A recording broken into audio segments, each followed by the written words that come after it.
The Locked On Podcast Network presents the NFL Big 3 in 30. The three biggest stories in the NFL from our local experts at the Locked On Podcast Network. We bring you the real story, why it matters, what's next, who wins the big game, and more, all in 30 minutes. The NFL Big 3 in 30 starts now with the biggest story in the NFL. For the second time in 3 years, Jalen Hurts has outplayed Patrick Mahomes in a Super Bowl. You are Locked On Eagles, your daily Philadelphia Eagles podcast. The Philadelphia Eagles take it over the Kansas City Chiefs to win Super Bowl 59, their second ring in 8 years, by a score of 40-22. The second time in under a decade the Eagles have put up 40 points on one of the greatest dynasties in NFL history. And there are so many incredible storylines to get into from this game. But how do we not start with QB1, Jalen Hurts? What a special moment to finally watch Jalen Hurts have his moment. 2017, an 18-year-old freshman kid at the University of Alabama falls just short in the national championship to Deshaun Watson. 2018, in the national championship, gets benched for Tua Tagovailoa, has to watch his backup win a national title. 2020, leads Oklahoma, another school, to a college football playoff. Joe Burrow takes him down. Then he has to watch Joe Burrow beat him for the Heisman Trophy. Jalen Hurts has one of the greatest Super Bowl performances in NFL history 2 years ago, has to watch Patrick Mahomes hoist the Lombardi Trophy. He's been knocking on the door since he was an 18-year-old kid, waiting to be a champion. And tonight, it finally happened. And what a way to do it. To prove the doubters wrong, to be the reason you won by throwing the football inside the pocket, making plays with your legs, big-time plays on third down, 3 touchdowns, under 10 incompletions, almost 300 yards from scrimmage. I mean, what more can you say? Like, it's over. The critics cannot say anything more about Jalen Hurts, who is now a Super Bowl MVP at the age of just 26. And that's what's so sweet about this for Jalen, is that for years, and I'm one of those people that I have to raise my hand, I did not think this would ever be a reality.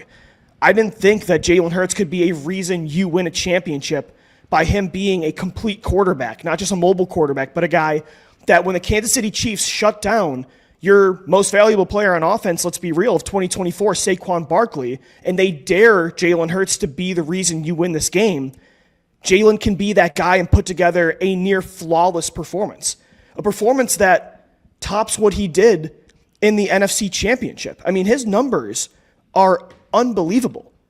Let me pull up the exact stats. Jalen Hurts finished this game 17 of 22, 221 yards passing, 2 touchdowns, 1 interception in the first half, 11 carries for 72 yards and a touchdown. So this guy almost had 300 yards from scrimmage, only 5 incompletions, 3 touchdowns, and just 1 turnover.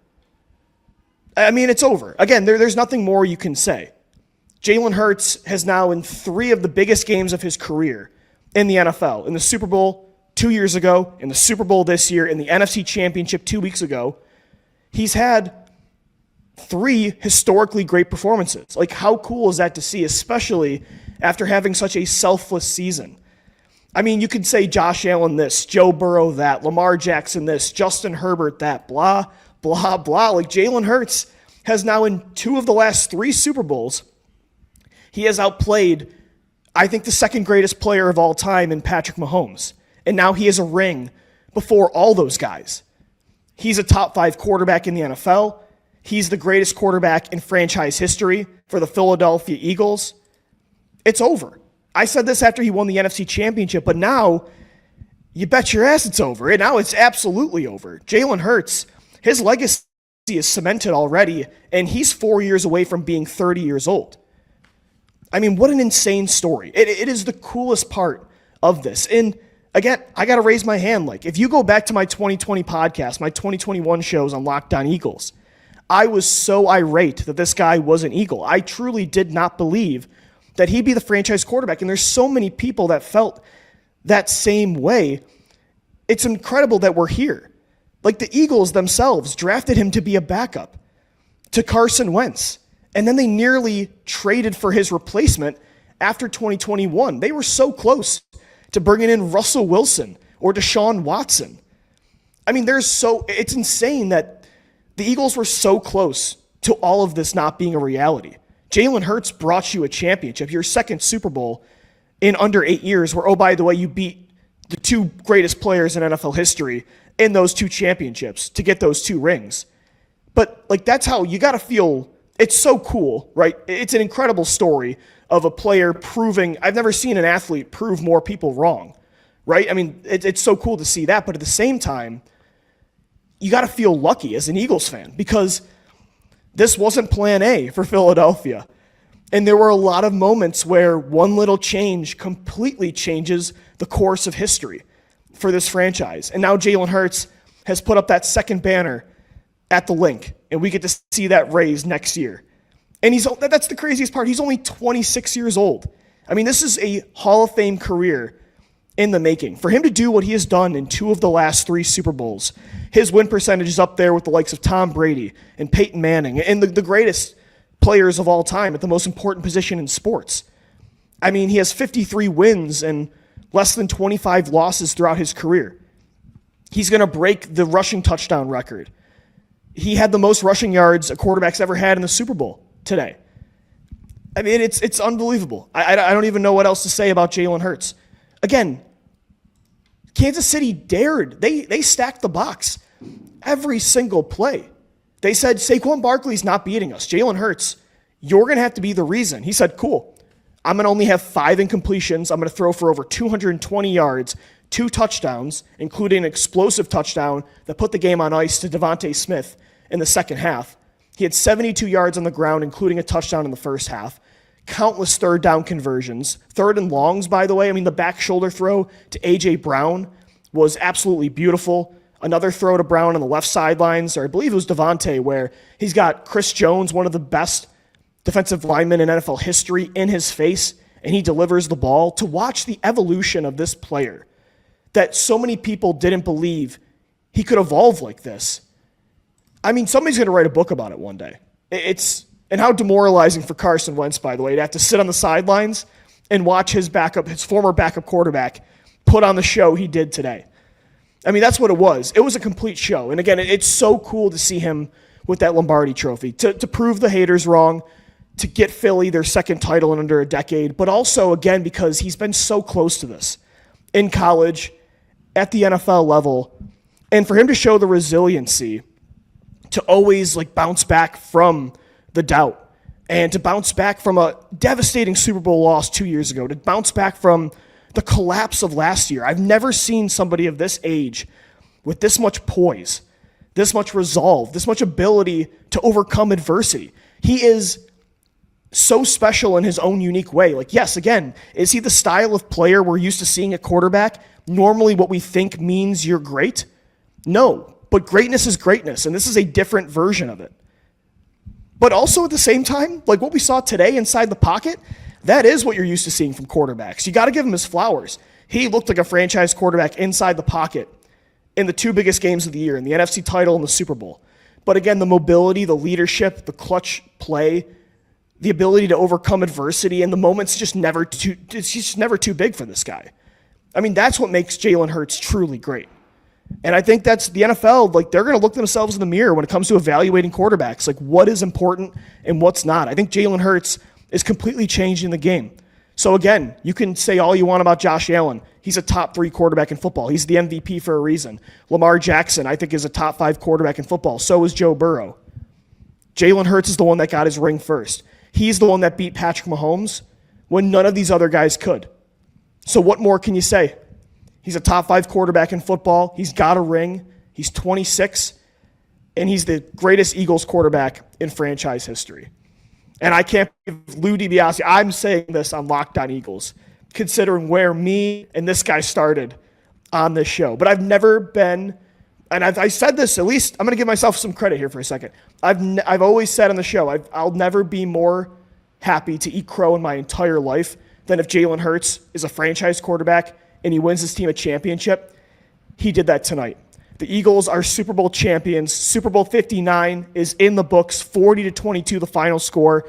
2 championships in under a decade.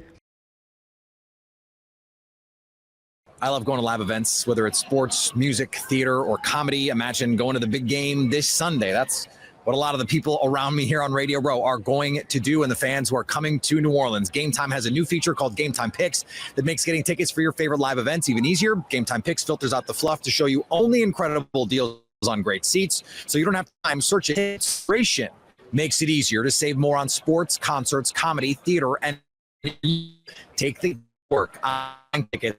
Gametime. Download Gametime app, create an account, and use promo code LOCKEDON for $20 off your first purchase. Terms apply. Again, create an account and redeem code LOCKEDON for $20 off. Download Gametime today. What time is it? Gametime.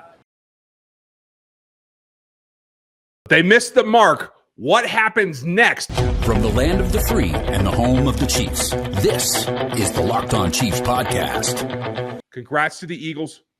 They did a good job. They were the better team tonight. They had the better plan overall, and they were able to execute it. We're going to tell you why, when, where, and how. This is Chris Clark, my partner over at KC Chiefs Corner. I'm on the wrong side tonight, Chris. Go check out his work, and he's going to break all down the quarterback, the whole thing. And right now, the next thing is free agency, and that cap's going to be all important, so don't miss KC Chiefs Corner. I'm Ryan Tracy, the founder of Rogue Analytics and Performance Consulting, where we break down athleticism in this league on all levels, starting with the draft, so make sure you get over there. And I am at NFL33.com as well as RGR Football. You can find us there. Thanks for making us your first listen on the Locked On Podcast Network. We're here all the time for free everywhere. Make your next listen another Locked On show. And if you want that much more, get the text line at 816-357-8781. Now, you had this game plan. You come in, and unfortunately, I don't know how you feel, Chris. We have not laid this show out in terms of where our opinions are, folks. So we are doing this for your benefit to give you the raw truth. This, for me, was an absolute flashback to the Tampa Bay Super Bowl, a lack of adjustment on the offensive line. We'll talk about them in general, but you weren't prepared on the O-line. You put yourself back in this position, and that was the key thing for me that I think led to everything else. How did you see it? I agree for the most part with that. I do think that they didn't look like they were prepared for what they got. And I think that, in our next segment, when we talk about adjustments, I think Andy Reid made a bad call with who their left tackle was and their left guard was. And I think that really cost them. But we can talk about that in the next segment. The other thing I think that really stands out to me is while he didn't play – it's hard for me to say that he played good. I don't think Mahomes played good. I don't think he even played average. I think he had a bad game, especially early on. But the last two turnovers are not really on him. The first turnover, absolutely. He threw the pick directly, missed the linebacker cutting or the corner cutting across. That's on him. He gets his body hit on the second one. That's a play that it's going to happen. Maybe you shouldn't have made that throw. Third turnover, you're getting sacked. You're trying to take a shot. Those are the plays that happen in football. He didn't play well enough to win this game. But I do think that if I look at this as a glass half full type situation, the one thing that I will say that I'm looking at this is last time Kansas City had a Super Bowl like this, they made serious changes, and they ended up going to 3 of the next 4 Super Bowls. So while it didn't turn out the way that you wanted to this year, I do think that Veach is going to look at what happened, and there are going to be some major changes. I think I concur with that. We're going to outline those tomorrow and the next day, because don't you worry. Yes, the Super Bowl has ended this season. Next season starts tomorrow, and we will have it for you, whether it's free agency, the draft, the entire thing. Be prepared. We're here 5 days a week for you year-round. Don't miss it. After watching this game, I know 2 things for certain. 1, Jalen Hurts plays his best football against the Kansas City Chiefs. I don't care when, where, or how it is. Absolutely. That's what he does. And number 2, Patrick Mahomes is the greatest quarterback of all time, yet he is still not good enough to overcome systemic failures within that offense that creep in too often. And what I mean by that is you were not prepared. And I'm not blaming Joe Thuney. Joe Thuney was overmatched at tackle tonight. They had 2 weeks to prepare. And unlike the Buffalo Bills, they decided to just ram pass rushers down his throat. It was bull rush after bull rush after bull rush. That pocket collapsed nearly from the first kickoff. That's not on Joe. Joe did the best that he could. He was playing out of position. I think he played so well, people forgot about that. I think that was a poor decision as well. Yeah, I do think that it's, and this is really honestly where I was going to go with the lack of adjustments. Andy Reid made a horrible call with having Tooney be the left tackle and continuing to be the left tackle. We can talk about that more in the next segment, but the reality is that you brought in DJ Humphries for a reason. They've seen him practice. They know where he is, so maybe he wasn't going to be ready to go, but you don't continue to run something out there that is getting Mahomes killed on a regular basis. The biggest problem in this game, 6 sacks given up. I think I saw 16 pressures, and the Eagles didn't blitz one single time. Not a single blitz. And they got 16 pressures and 6 sacks on Mahomes, plus a sack fumble. This is just preliminary data, but I pulled it up just before we started this show. What I see from the initial data through the 2 services that do this the most, I'm not going to name them because they might be wrong. This is an initial look. I see 27 pressures recorded on 32 attempts. Okay. That is ungodly. It is unsustainable. And that is the problem. As much as you can put some of these decisions in Patrick Mahomes' hands, and I do, because he did make some poor decisions, they were exacerbated by the fact he was forced to make those decisions. Yeah, but he also looked like he was pressing from the start. Agreed. Like I talked on I went on NFL Today, or I went on Locked On Today with Peter a little bit ago. And the one thing that I said in that I haven't said here is it looked like he pressed from the start. That is this reminded me of Patrick Mahomes before he started playing in Super Bowls. I don't know if it was he felt the pressure of in the moment of trying to win his 3rd straight, or he felt the pressure because he thought that he had to carry the team, but he didn't look good from the start. And it wasn't just that he was getting pressured early and often, and I grant you that, but he missed Kelsey on several different throws. He missed DeAndre Hopkins on a throw, and throws that he makes in his sleep. That didn't give the Chiefs a chance to have even an opportunity to be in this game early on, and then you get to the second half and they don't make any adjustments. When the game tips off, the NBA action is just getting started, and there's no better place to get in on all the action than FanDuel, America's #1 sportsbook. With FanDuel, you can place live bets throughout the game, so even if you miss the opening tip or want to go bet on a 4th quarter comeback, you can stay in the action. And if you're looking for a bigger payout, you can even combine your live bets into a same-game parlay. I love using FanDuel's live betting features because it keeps every moment of the game exciting. Whether I'm backing my team for a late-game rally or picking a player to hit a clutch 3, I never feel like I missed my chance. Plus, the app is easy to use, and when you win, you get paid instantly. And I'm looking at tonight's matchup between the Bucks and the Warriors. Everything looking good in Golden State, and FanDuel likes them on the road. The Warriors favored by 6 over the Bucks without Giannis. Right now, new FanDuel customers can get $150 in bonus bets if you win that first $5 bet. Just visit FanDuel.com to join today. That's FanDuel.com for your shot at $150 in bonus bets. Make every moment more with FanDuel, the official sports betting partner of the NBA. Fox Sports' Jay Glazer reports that the New York Jets have informed quarterback Aaron Rodgers that they will not bring him back in 2025, that the team is moving forward without Rodgers. So the tumultuous 2-year Aaron Rodgers era with the Jets seems to be over. There are so many different angles of this story to look at and break down, and we're going to do that in the days ahead. If you're new to the show, this is a daily podcast covering the New York Jets. We have new episodes each day through the week, Monday through Friday, breaking down the Jets. But my first takeaway is looking to the future, and it's a positive one. Jets have a new regime in place, Aaron Glenn and Darren Muji.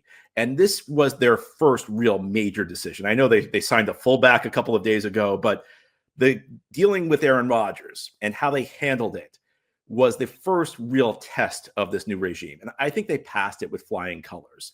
And part of this is I think about the last couple of years, the way the Jets have been run. And I think about how many times there's been an obvious decision in front of the Jets that they've failed to make. And not only have they failed to make it, they've done the exact opposite and then sold it as a logical move. not firing Nathaniel Hackett last year. Firing Hackett was the most obvious move. He was clearly in over his head as offensive coordinator. He was bringing nothing to the table, even if he was a close friend and confidant of Aaron Rodgers. Moving on from him after 2023, a slam dunk move. Jets failed to make it, and the Jets essentially sold bringing Hackett back as obvious. Well, Aaron Rodgers wants him back, and Rodgers will fix everything. I think about the Devontae Adams trade. The Jets were 2-4 at the time. They looked nothing like a Super Bowl contender. It was obvious you don't throw bad money after good. It was obvious this all-in thing really wasn't working. And more importantly, it was obvious that Devontae Adams was not the only thing standing between the Jets and the Super Bowl. Jets made the deal. And not only did they make the deal, they said, well, now we're all in. Now we're going to win the Super Bowl. It just made no sense. I think about even smaller things, like how many times the Jets have failed to get their first-round pick into training camp over like really, really minor issues, whether it's the timing of a bonus a player is going to get anyway, or offsets. You know, if the player gets cut, do the Jets still have to pay his salary, a small salary? And 4 times in a 9-year stretch, the Jets failed to get their first-round pick into training camp on time. This is a team that has struggled for a lot of reasons, but it comes down to the most basic elements where the Jets have failed to do the basic things right. And I look at this landscape right here, and another obvious thing was just that like Aaron Rodgers could not come back to this team in 2025. And I almost view it, there were so many different reasons. It's almost like you're at a restaurant. I could give you a menu. If you don't like one reason, well, there's another option there. If you don't like that reason, there's another option. You know, you could talk about his deteriorating level of play. You could talk about salary cap considerations. You could talk about just the need for an overall fresh start, how this era completely failed. And we are going to talk plenty about the lessons learned from the way the Jets have operated over the last couple of years and why this Rodgers era failed and what the Jets can take going forward with that. We'll talk about that on this week on our regularly scheduled episodes. But it was just clear that it really made no sense to bring Aaron Rodgers back. So this was another obvious decision sitting in front of the Jets. And this new regime, they made the obvious choice. And they did it in I think, a very thoughtful way. You know, Aaron Glenn did not come in on day one with any preconceived notions. At his introductory press conference, he did not, tip his hand. It seems like the Jets took some time. They thought this through. They saw the obvious answer in front of them, and they did not drag it out. And we've seen it with Aaron Rodgers in Green Bay. We saw it 2 years ago with the trade the Jets had to make to get him and how long that was drawn out. We've seen that, Aaron Rodgers operates on his own schedule. And while there was no urgent need, we're weeks away from the beginning of the new league year. It's nice to see the Jets decided to not drag this out. It's nice to see that this is not going to be a drama point through the entire offseason, that the Jets have made a decision that they're going to move forward, that they're going to make a fresh start. There's going to be a clean break. There's going to be a new era of Jets football, and they're moving forward. Now, of course, this is just decision one. There are many, many major tasks ahead. The Jets need to build a new culture. The Jets need to improve their talent base at a number of key positions. Jets need to deal with the salary cap situation, which has become clogged, a salary cap which is very inefficient. The Jets need to get their salary cap into working order. These are going to be tough decisions. But one of the things that's really struck me through the years is that Jets haven't even gotten to the tough decisions because so many times the Jets have messed up the easy decisions.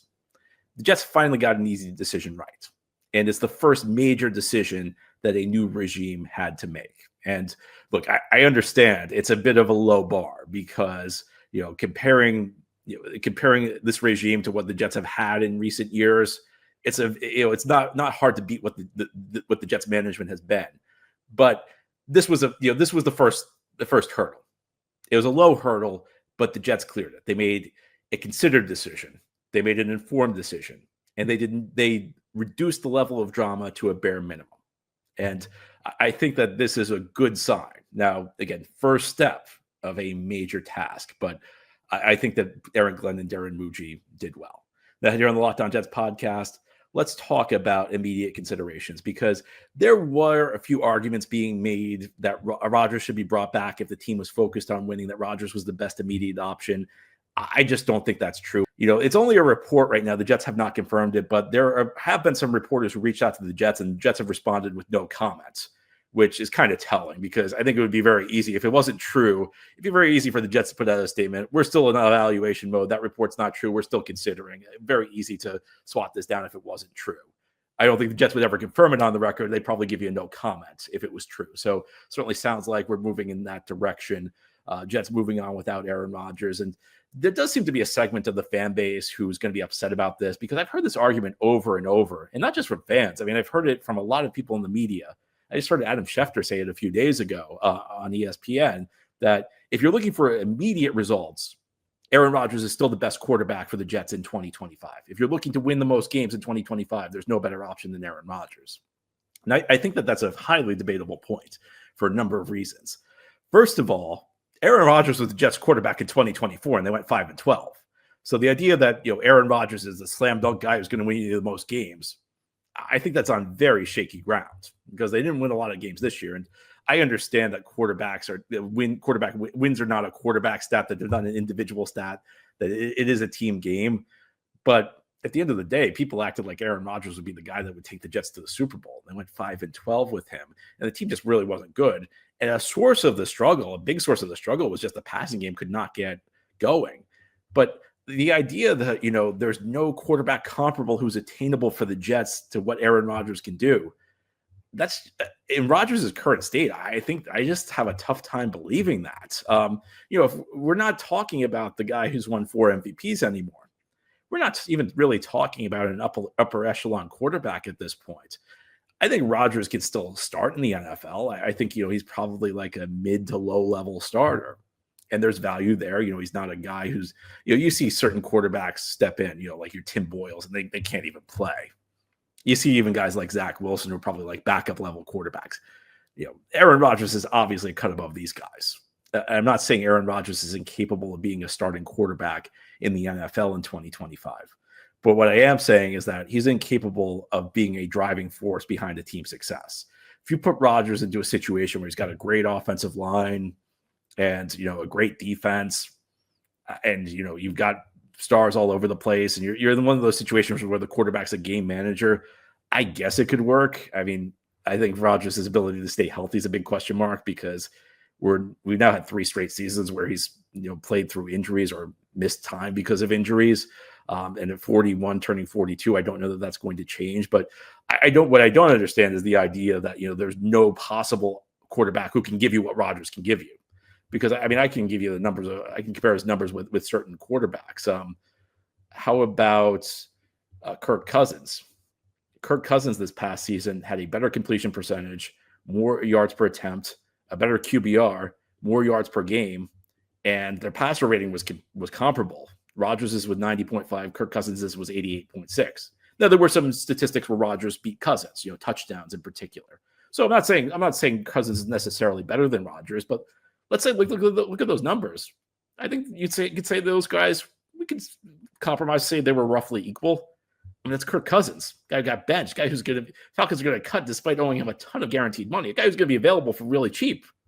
So you're telling me that there's no possible quarterback who could be as good as Rodgers? Well, I just gave you a guy who's like pretty much just crashed in Atlanta and is now on his way out of town. Another quarterback I'll give you, Russell Wilson. Russell Wilson, better completion percentage than Rodgers, better yards per attempt, better passer rating, better QBR.